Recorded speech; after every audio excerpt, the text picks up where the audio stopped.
Welcome back to the Word Go channel. I'm your host and self-appointed Go evangelist, James Story. Today's lesson is 5.7.1. It's in the fighting series. We're going to look at a little tactic called the wedge.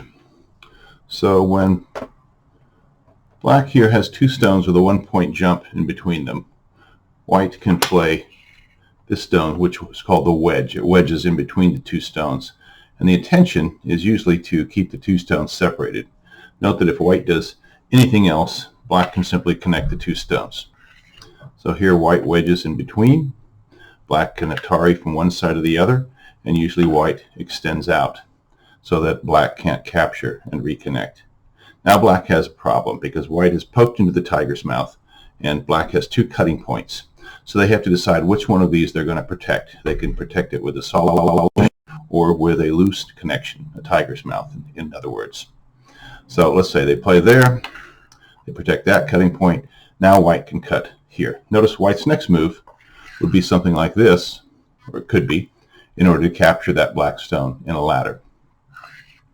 Black has different possibilities. One is just to kind of give up that stone, or at least for the time being, and play here and build a wall over on this side to secure territory over there. Another possibility is to extend out to here to try to recapture this stone. These two stones might be a little harder to capture because they have 3 liberties, but this stone only has 2. In fact, black's next move is could be to here to capture white in a ladder. If when black Ataris and white extends out, black protects the other cutting point, then white would attack the cutting point that is not protected. So black has different possibilities: extending out, Ataring, playing somewhere else, etc.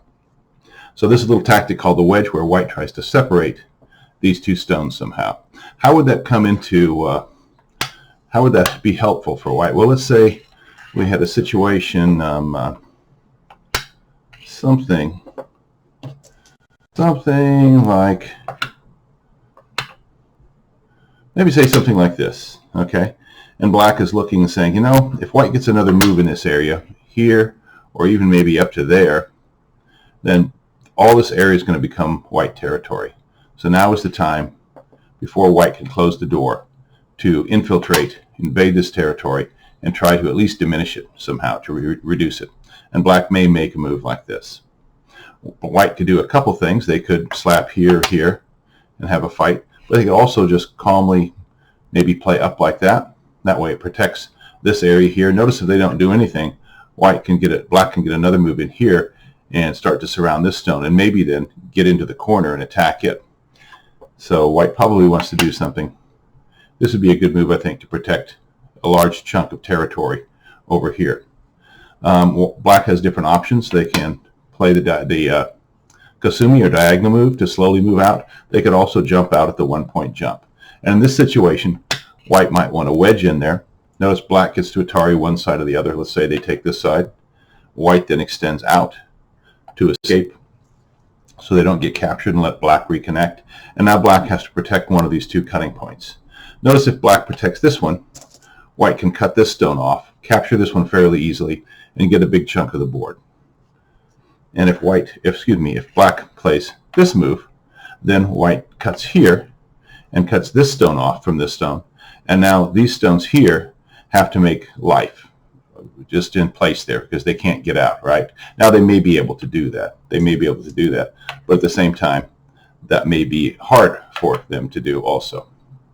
But anyway, that's kind of how the wedge would be used. It's designed to separate your opponent's stones. In the middle of the board, it can be used for something else. Let's say we have a situation here. Let's say we'll even give black another stone here to give them a partial bamboo joint. And white is going to wedge in here. Black could play here if this ladder works for them. But probably white has some stones in the area already that would prevent that. Otherwise, they wouldn't wedge in between. Then black can play here. Notice if white comes out, black can continue escaping or running just simply by protecting this point with a tiger's mouth, maybe even a mouse shape. But that's not what white's trying to do. They don't care about this stone. They want to make sure that this doesn't turn into an eye. So here, black takes, and then white comes back and plays this shoulder move. So here's the eye. These are the 4 shoulders. Black occupies this one.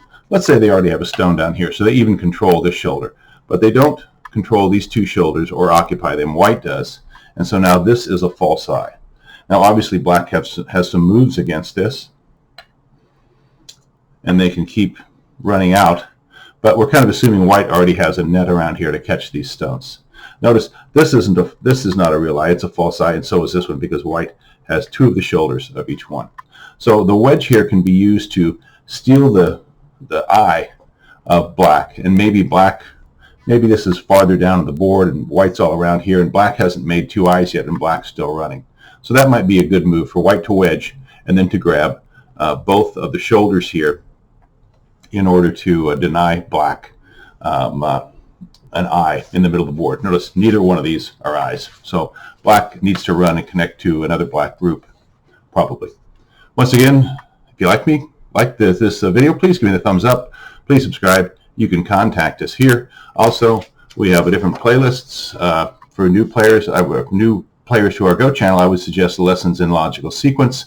Some lessons are based upon previous lessons, so going through them in lessons in logical sequence really make sure that you don't miss anything. We have other playlists, Life and Death of Small Groups, a couple Joseki's playlists, fighting, and if you want to view the lessons in chronological order to see what you missed since last time, you can go to Lessons in Logical Sequence and just sort them chronologically.